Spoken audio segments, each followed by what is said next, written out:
Hazrat Suleiman Ahwal narrates that Mujahid told him that he inquired of Hazrat Ibn Abbas radiyallahu anhu, is there prostration of the recitation in the chapter Sa'd?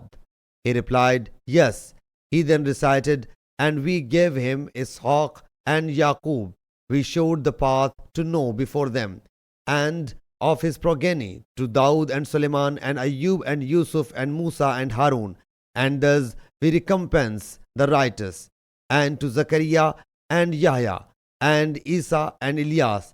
These are all entitled to be our near ones, righteous, and to Ismail and Yasu, Alisha and Yunus, Joanna and Luth, and to each one we preferred above all in his time, and also to some of their fathers and their progeny and some of their brothers, and we choose them and showed them the straight path. This is the guidance of Allah. He gives whom He wills of His bondsmen. And if they would have committed polytheism, they surely all that they had already done would have been destroyed.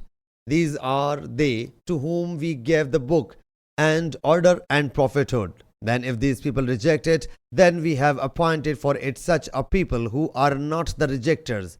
These are they whom Allah has guided. Then follow you their path. Say you, I ask you no wage of Quran.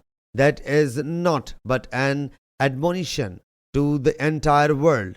He thereafter said, He sallallahu alayhi wasallam is also a member of that group.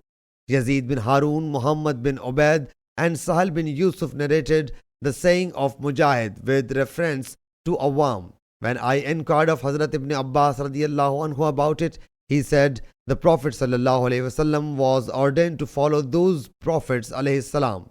Sahih Bukhari Hadith number 4632.